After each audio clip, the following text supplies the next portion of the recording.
If you do this, the focus of hatred may shift to those responsible for unleashing biological warfare, leaving corporations free to experiment with human evolution.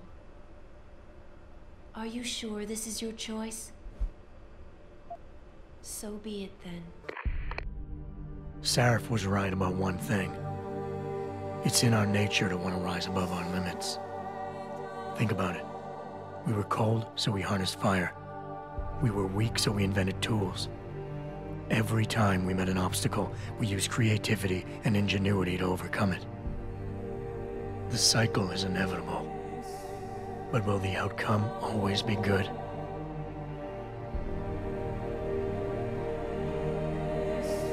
I guess that will depend on how we approach it.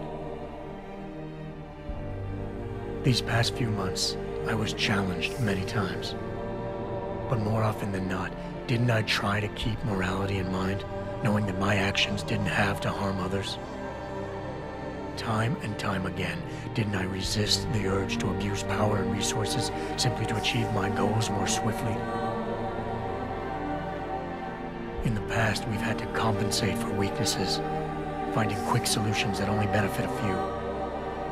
But what if we never need to feel weak or morally conflicted again? What if the path Sarif wants us to take enables us to hold on to higher values with more stability? One thing is obvious. For the first time in history, we have a chance to steal fire from the gods. To turn away from it now, to stop pursuing a future in which technology and biology combine, leading to the promise of a singularity, would mean to deny the very essence of who we are. No doubt the road to get there will be bumpy, hurting some people along the way. But won't achieving the dream be worth it?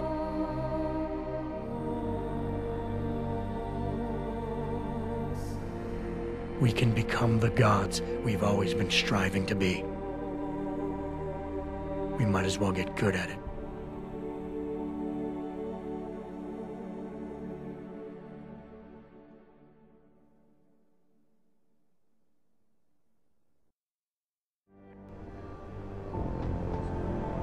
If you do this, the unadulterated truth in Darrow's confession may well convince mankind to cast all science and technology aside, to ensure that future generations grow up free and whole.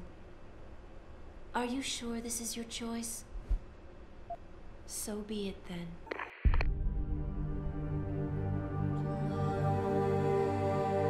Albert Einstein said, "Technological progress is like an axe in the hands of a pathological criminal." Took me a while, but I finally see his point. How often have we chased the dream of progress only to see it perverted? More often than not, haven't the machines we built to improve life shattered the lives of millions? And now we want to turn that dream on ourselves to fundamentally improve who we are. Experience has shown me how dangerous that can be. How many times in the Call of Duty did I almost fall into the trap of taking shortcuts, abusing my abilities or the resources at hand? I resisted. Barely at times, because I valued human lives and considerations. Can I truly despise others who fall? Technology offers us strength. Strength enables dominance, and dominance paves the way for abuse. Darrow understood this. He knew that using technology to become something more than we are risks losing our ability to love, aspire, or make moral choices. The very things that make us human. It also risks giving some men the power to make others what they choose, regardless of the cost to human dignity.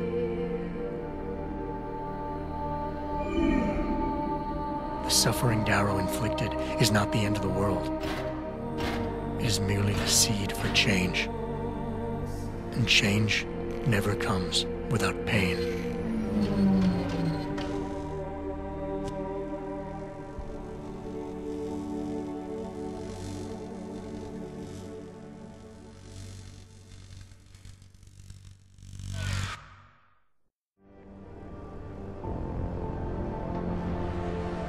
If you do this, first-hand experience with corporate negligence on such a grand scale may convince mankind to enact harsh restrictions on human enhancement research.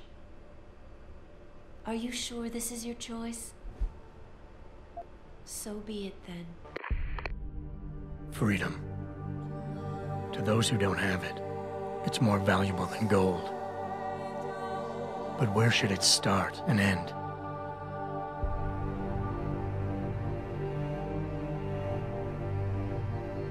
We humans often think we have the right to expand, absorb, convert, or possess anything we need to reach our dreams. But time and time again, hasn't this led to conflicts with others who essentially believe the same thing? Looking back on the challenges I faced, at the way I often resolve them, I realize morality can become our saving grace. Most of the time, didn't I try to keep my values in mind, knowing how my actions would affect others? More often than not, I resisted the urge to abuse power and resources simply to reach my goals more swiftly. I managed to hang on to my humanity, but the temptation to ignore it was always there. It's that temptation that so worries Taggart. He's not afraid of freedom. He's afraid of the chaos that erupts when individuals have nothing but morality to constrain them. He wants us to regulate enhancement technologies because he fears all that power, without limits, without guide rails to keep us from abusing it. Absolute freedom is no better than chaos. Society needs laws and regulations to protect it. So if the men and women behind Taggart need to work in the shadows, pulling strings to enable us to head in a safe direction, will supporting them be all that bad?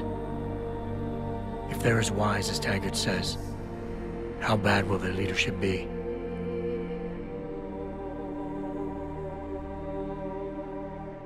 I just hope they stand by what they say.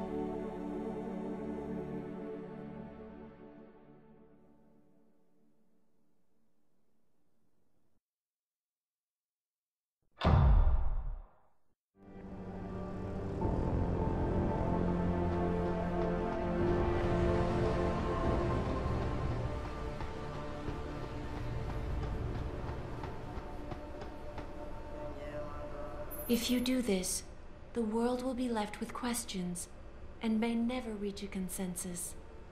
Are you sure this is your choice? We have little time left, Adam. And might I say, it has been a pleasure.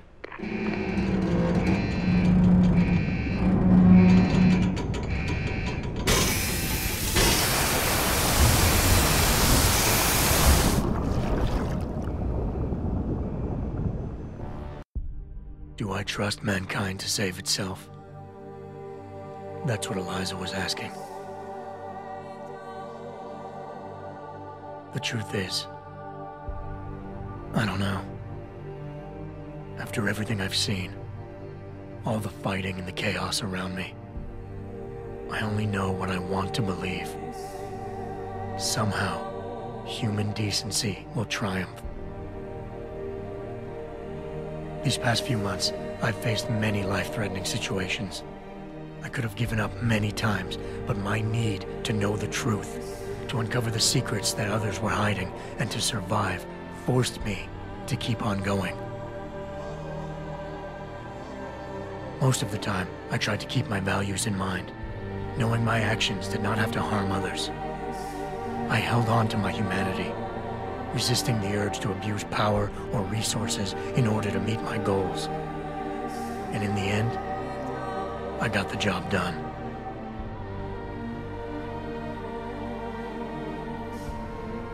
But does this mean I have the right to choose for everyone? No. Because it isn't up to me.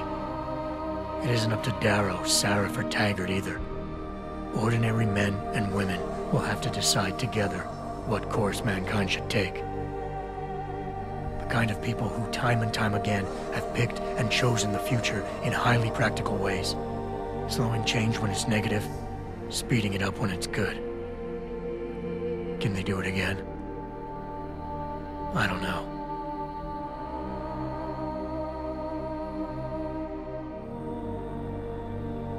But I do know I'm not about to let anyone in this station, myself included, stand in their way.